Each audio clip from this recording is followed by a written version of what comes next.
आज की इस वीडियो में हम लोग बात करने वाले हैं कुछ ऐसे पौधों के बारे में जो मई जून की गर्मी में भी आपके गार्डन में बड़ी खूबसूरती से फ्लावरिंग करते हैं। तो सबसे पहले लिस्ट का प्लांट है हमारा लिसियंथस। गर्मियों में खिलने वाला एक बेहद ही खूबसूरत फूल है जो बिल्कुल गुलाब के जैसा ही दिखता है। बिना कांटों वाला गुलाब भी इसे कहा जाता है। इसे धूप पसंद है, 6 से 7 घंटे की इनको धूप मिलनी चाहिए। लेकिन बहुत ज़्यादा गर्मी पड़ने पर 35 डिग्री से ऊपर टेम्परेचर जाने पर आप थोड़ी सी इनको शेडी लोकेशन में रखें। प्लांट को सीड्स और कटिंग्स दोनों से लगा सकते हैं, लेकिन थोड़ा मुश्किल होता है लगाना। इनको आप रेयरली ही नर्सरीज पर देखोगे। बहुत ही खूबसूरत होता है। वेट एंड मिट्टी रखें और नमी बना के रखें गमले में, तो बड़े अच्छे से ये खिलते हैं। दूसरा हमारा पौधा है अडेनियम का, जो गर्मियों में बहुत ही खूबसूरती से फ्लावरिंग करते हैं। इसे डेजर्ट रोज भी कहा जाता है। इसके जो मोटे कॉडेक्स होते हैं उसकी वजह से ये ज़्यादा फेमस होता है। तो इस तरह से आप वेरीगेटेड वैरायटी भी देख सकते हैं, डबल पेटल वाली, और नॉर्मल जो देसी वैरायटी होती है उनको थोड़ा आसानी से आप लगा सकते हैं। सीड्स और कटिंग्स दोनों से इसका प्रोपिगेशन होता है। इस तरह से इनमें सीड पॉट्स बनते हैं। इनको आप मिट्टी में छिड़क देते हैं तो आप देखोगे 15 से 20 दिनों बाद आपका जो प्लांट है वो धीरे धीरे उगना शुरू हो जाएगा। छोटे छोटे पौधे उगते हैं और थोड़ा सा स्लोली इनका ग्रोथ होता है, लेकिन बड़े ही खूबसूरत फूल इनमें आते हैं। देसी वाली वैरायटी बड़े ही खूबसूरती से आपके गार्डन में परमानेंटली चलते हैं, लेकिन गर्मियों में बड़े ही खूबसूरत फूल इनमें आते हैं। तीसरे नंबर का जो फ्लावरिंग प्लांट है वो पोर्चुला का या पर्सलिन प्लांट होता है। ये बहुत ही खूबसूरती से गर्मियों में फ्लावरिंग करते हैं। एक सक्लेंट वैरायटी होते हैं, तो इनमें बहुत ही खूबसूरती से फ्लावरिंग होती है। लो मेंटेनेंस प्लांट होता है। कटिंग से लगाना बहुत ही आसान होता है। सीड से भी लगा सकते हैं, लेकिन जब हम कटिंग से लगाते हैं इतनी आसानी से इनकी कटिंग्स लग जाती है, तो सीड्स लगाने की कोई ज़रूरत नहीं है। इनको बस आप कट कीजिए और लगाइए, टावर बनाइए या इनका बोनसाई बनाइए। जिस तरह का इनको शेप देना चाहें उस तरह से आप इनको शेप दे सकते हैं। पोर्चुला को 10 बजिया फूल भी कहा जाता है, क्योंकि 10 बजे के करीब इनमें फ्लावरिंग होती है। जब धूप अच्छे से खिला हो तब ये बहुत अच्छे से खिलते हैं। देसी और हाइब्रिड दोनों तरह के इनकी वैरायटीज़ आते हैं, और इनको आप देख सकते हो कई कलर वैरायटीज़ में नर्सरी पे मिल जाते हैं। 20 रुपये में ये पौधे आपको आसानी से मिल जाएंगे, और कटिंग से आप लगाओ हज़ारों पौधे इनके तैयार कर सकते हो। बहुत ही लो मेंटेनेंस वाला प्लांट होता है। इनको बहुत ज़्यादा केयर की ज़रूरत नहीं होती है। मंथली भी आप इसमें लिक्विड फर्टिलाइज़र डाल देते हैं, किचन वेस्ट से बना हुआ, तो इनमें फ्लावरिंग होती है। और चाय की पत्ती का खाद बनाकर डाल सकते हैं, वुडर्स वगैरह इसमें डाल दें, बड़े अच्छे से ये फ्लावरिंग करेंगे। 4th नंबर पर आता है हमारा अपराजिता। अपराजिता के प्लांट पर गर्मी में बड़े अच्छे से फ्लावरिंग करते हैं, और कलर वैरायटीज़ भी इनके बहुत सारे नर्सरीज पे आ रहे हैं। जो ब्लू वाले प्लांट होते हैं उनका जो मेडिसिनल वैल्यू होता है बहुत ज़्यादा होता है। इस तरह से इनके फूल खिलते हैं डबल पेटल में, सिंगल पेटल में। आप इनके बीजों से इनको तैयार कर सकते हो नया पौधा बहुत ही आसानी से। इस तरह से जो फलियां बनती हैं उनको तोड़कर आप एक वेल्डेन मिट्टी में डाल दीजिए। 10 से 15 दिनों में आपके पौधे निकल जाएंगे, और उसके बाद इसमें लगभग 1 महीने में फ्लावरिंग भी स्टार्ट हो जाएगी।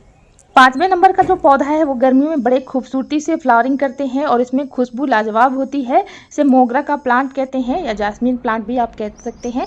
बड़े ही खूबसूरत इनमें फूल आते हैं। इनको कटिंग से आप आसानी से तैयार कर सकते हैं। गर्मियों में या बरसात में इनकी कटिंग्स को लगा सकते हैं। इसमें से भीगी भीगी खुशबू आती है जो आपके गार्डन को महकाते रहते हैं। गर्मी से लेकर बरसात तक इसमें बड़ी अच्छी फ्लावरिंग होती है। इस प्लांट को प्रॉपर सनलाइट की ज़रूरत होती है। 6 से 7 घंटे की सनलाइट चाहिए, और टाइम टू टाइम इनको फर्टिलाइज करते रहें तो बड़े अच्छे से फ्लावरिंग करते हैं। अगला जो हमारा पौधा है वो है मधुकामनी का। ये भी बहुत ही खूबसूरत खुशबूदार फूलों वाला पौधा होता है। इनको आप कटिंग से भी लगा सकते हैं, या फूलों के खिलने के बाद आप देखोगे रेड कलर में छोटे छोटे इनके सीड पॉट बनने लगते हैं, तो उन सीड से भी आप इनका पौधा तैयार कर सकते हो। गमले में गिरने से भी बहुत सारे पौधे इनके निकल आते हैं, तो इस पौधे को आप जरूर लगाइए। प्लांट है कॉस्मोस का। ये भी बड़े ही खूबसूरत नाजुक फूलों के लिए फेमस है। डेजी की तरह से इसमें येलो कलर में फूल आते हैं। कई कलर वैरायटीज़ में आपको ये नर्सरी पे मिल जाएंगे। सीड से लगाना इनको बहुत ही आसान होता है। इनके सीड को बस छिड़क दें, या गमले में सीड गिरने से भी आपके नए पौधे सालों साल तक चलते रहते हैं। गर्मी में इनमें बड़े अच्छे से फूल खिलते हैं, और बड़े ही खूबसूरत इनके पंखुड़ियाँ होते हैं फूलों के। नेक्स्ट समर फ्लावरिंग प्लांट है जीनिया का। ये भी बहुत ही खूबसूरत फूलों वाले पौधे होते हैं। कई कलर वैरायटीज़ में आपको नर्सरी पे मिल जाएंगे, या आपको कहीं भी खिला हुआ फूल मिलता है, उस फूल को आप सूखने के बाद तोड़ लेते हैं, तो बहुत ही अच्छे से आप इनका पौधा तैयार कर सकते हैं। कटिंग से और सीड से दोनों से इनका प्रोपेगेशन होता है। इस तरह से जो सूखे हुए फूलों हैं उनको आप बीज के तौर पे इस्तेमाल कर सकते हैं। एक वेल ड्रेन मिट्टी बनाने के बाद इन बीजों को छिड़क दीजिए और हल्की हल्की मिट्टी से कवर कर दीजिए। मिट्टी एकदम भुरभुरी और हल्की होनी चाहिए ताकि सीड का जर्मिनेशन जल्दी से हो जाए। तो इस तरह से आपके सीड जर्मिनेट हो जाएंगे और इसके 15 दिनों के बाद आप इनको ट्रांसप्लांट भी कर सकते हैं। अगला गर्मियों में फ्लावरिंग करने वाला प्लांट होता है हिबिस्कस यानी कि गुड़हल का। हर एक वैरायटी में गर्मी में बहुत अच्छे से फ्लावरिंग होती है। इनको अच्छे से फर्टिलाइज़र मिलते रहे, अच्छे से धूप मिले, पानी का देखभाल अच्छे से आप कर लेते हैं तो ये आपके परमानेंटली प्लांट होते हैं। लेकिन जो देसी वैरायटी होती है उनमें बहुत अच्छे से फ्लावरिंग होती है गर्मियों में। फल के पौधों को आप ज़मीन में भी लगा सकते हैं, गमलों में भी लगा सकते हैं, लेकिन अगर आप देसी वैरायटीज़ को ज़मीन में लगाते हैं तो एक पेड़ के आकार में ये बढ़ता है, बहुत ही तेज़ी से इनकी ग्रोथ होती है क्योंकि इनको बहुत ज़्यादा न्यूट्रिशन मिलता है ज़मीन से। देखिए मेरा पूरा पेड़ फूलों और कलियों से भरा हुआ है। 4 तरह की वैरायटीज़ को मैंने कटिंग से ही लगाया हुआ था और एक ही जगह पे लगाया हुआ है, इसलिए यहाँ पे कलरफुल फ्लावर्स आ रहे हैं। तो आप अगर ज़मीन में लगाते हैं तो इनके लिए कोई खास देखभाल करने की ज़रूरत नहीं पड़ती है, लेकिन अगर गमले में लगाते हैं तो 20 इंच के पॉट में लगाएं और इनको अच्छी तरह से फर्टिलाइज़ करते रहें। टाइम टू टाइम इसमें ऑर्गेनिक लिक्विड खाद बनाकर डालते रहें तो आपके जो प्लांट है उनमें बड़े अच्छे से फूल खिलेंगे।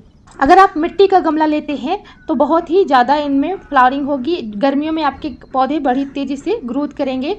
इन प्लांट के लिए आप बनाना पील्स या अनियन पील्स फर्टिलाइज़र बनाकर मंथली भी एक बार डालते हैं तो आपके प्लांट में बहुत ही खूबसूरती से फ्लावरिंग होगी।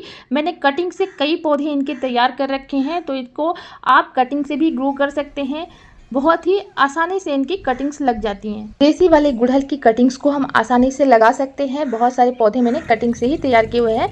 इसके बाद आप देसी वाले जो गुलाब होते हैं उनको भी आप गर्मियों में लगा सकते हैं। देख सकते हैं कितने अच्छे सफ़ेद गुलाब में भी फूल आ रहे हैं। इस तरह से आप गुलाब के पौधे को भी कटिंग से ग्रो कर सकते हैं। नेक्स्ट यूफोर्बियम लीफ प्लांट पे भी गर्मी में बड़ी अच्छी फ्लावरिंग होती है। वैसे तो ये परमानेंटली ही फ्लावरिंग करते रहते हैं। कैक्टस की ही एक वैरायटी होती है। कटिंग से इनको ग्रो करना बहुत आसान रहता है। इस तरह से बंचेज में इनमें फ्लावर्स आते रहते हैं तो आप इनकी कटिंग्स को बहुत ही आसानी से लगा सकते हैं। बीज से तो मैंने प्लांट नहीं लगाए इनके, लेकिन कटिंग से बहुत सारे प्रोपेगेट किए हुए पौधे हमने। नेक्स्ट समर फ्लावरिंग प्लांट में है टिकोमा प्लांट। इनको भी आप कटिंग से ग्रो कर सकते हैं, सीड से भी ग्रो कर सकते हैं। बंचेज में इनमें आते हैं। अगला है इस तरह से आप एक्सोरा प्लांट्स की कटिंग से भी ग्रो कर सकते हैं प्लांट को और नर्सरी से प्लांट लाकर लगा सकते हैं। अगला जो फ्लावरिंग प्लांट है वो है गोम्फेरना। बहुत ही खूबसूरत इनके वेलवेटी फ्लावर्स होते हैं, बहुत अलग अलग कलर में आते हैं।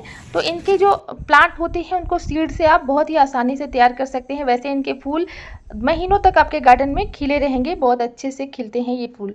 पेटोनिया की ये वैरायटी गर्मियों में बहुत अच्छे से फ्लावरिंग करते हैं। इसको कहते हैं मैक्सिकन पिटोनिया। 3 से 4 कलर वेराइटीज़ में आपको ये नर्सरी पे मिल जाएंगे। 50 रुपये में एक प्लांट मिलता है। कटिंग से इजी प्रोपेगेशन होता है इसका। आप इनकी कटिंग्स को लगा लें, 3 से 4 दिन में ही इनमें रूटिंग आने शुरू हो जाएंगे। आप इनको पानी में डालकर छोड़ देंगे तो भी इनमें बहुत अच्छे से रूट्स आते हैं। बहुत ही लो मेंटेनेंस में खिलने वाले फूल वाले पौधे होते हैं और प्रॉपर गर्मी में, पूरी गर्मी में ये फूल खिलते रहते हैं और धूप को पसंद करने वाले प्लांट होते हैं। इनको एक वेल ड्रेन मिट्टी में आप लगा दीजिए कटिंग्स को, तो आपके गार्डन में खूबसूरती से फ्लावरिंग करते रहते हैं। और इस तरह से 15 दिनों में एक बार सीवीड ग्रेनुअल्स इनमें डाल दें। इसी के साथ आप किचन वेस्ट कंपोस्ट भी इसमें डाल सकते हैं। किचन वेस्ट से बना हुआ लिक्विड फर्टिलाइजर भी इनमें डाल सकते हैं, जैसे कि ऑनियन पील, बनाना पील्स, या आप आलू के छिलके का लिक्विड फर्टिलाइजर भी डाल सकते हैं। नेक्स्ट समर फ्लावरिंग प्लांट है मॉर्निंग ग्लोरी। जैसा कि नाम से ही पता चलता है, सुबह सुबह इनमें बहुत खूबसूरत और अलग अलग रंग के फूल खिलते हैं। आप हर एक वैरायटी को इनके बीज से लगा सकते हो या नर्सरी से पौधा लाकर लगा सकते हो। बहुत ही सस्ते इनके पौधे मिल जाते हैं। वैसे गार्डन में एक बार आप इनको लगा लेते हैं तो इनके बीज गिरने से ही कई पौधे तैयार हो जाते हैं और सुबह सुबह ये आपके दिन को खुशनुमा बना देता है। इनके जो खिले हुए फूल होते हैं बहुत खूबसूरत होते हैं। नेक्स्ट समर फ्लावरिंग प्लांट है विनका। इसके डॉफ वैरायटीज़ भी होती हैं और देसी वैरायटीज़ भी होती हैं और इनमें भी कई कलर वैरायटीज़ आपको मिल जाएंगे। इस तरह से देखिए, इस प्लांट को आप कटिंग से भी लगा सकते हैं और इनके सीड से भी आप नया पौधा तैयार कर सकते हैं। जो देसी वाली वैरायटीज़ होती हैं उनके सीड गिरने से कई पौधे आपके तैयार हो जाएंगे, सालों साल आपके गार्डन में बने रहेंगे। लेकिन आप जो हाइब्रिड वैरायटी है उनको कटिंग से भी लगा सकते हैं। इनका वैसे तो सदाबहार फ्लावरिंग प्लांट में से एक होता है, यानी कि साल भर इनमें फ्लावरिंग होती है, लेकिन आप गर्मियों में इनकी ग्रोथ काफ़ी अच्छी देखेंगे। यहाँ पर देखिए हमने कटिंग से लगाया हुआ था, 3 से 4 दिन बाद ही देखिए इनमें छोटे छोटे से न्यू लीव्स आने शुरू हो गए हैं, तो कटिंग से लगाना ईजी रहता है इनको। अगला गर्मी में बहुत खूबसूरती से फ्लावरिंग होती है बेबी सनरोज प्लांट में, एक सकुलेंट प्लांट होता है और इनको कटिंग से बहुत ही आसानी से आप लगा सकते हैं। ये एक सकुलेंट होता है इसलिए नॉर्मल मिट्टी में आप इनको लगा सकते हैं। इनको बहुत ज़्यादा पानी की ज़रूरत नहीं होती है, बिल्कुल वेल ड्रेन्ड सोइल में लगाइए और अच्छे से आपके गार्डन में चलेंगे। तो दोस्तों ये सब फ्लावरिंग प्लांट है जो गर्मियों में भी आपके गार्डन को एक खूबसूरत लुक देते हैं, फूलों की कमी नहीं महसूस होने देते हैं, पूरा गार्डन आपका फूलों से भरा रहता है। तो thank you so much. I hope आपको ये वीडियो पसंद आई हो। वीडियो पसंद आई तो लाइक कीजिएगा, चैनल पे नहीं होंगे तो सब्सक्राइब कीजिएगा। मिलते हैं गार्डनिंग से रिलेटेड ऐसी वीडियो में, तब तक के लिए bye, take care, keep gardening and happy gardening.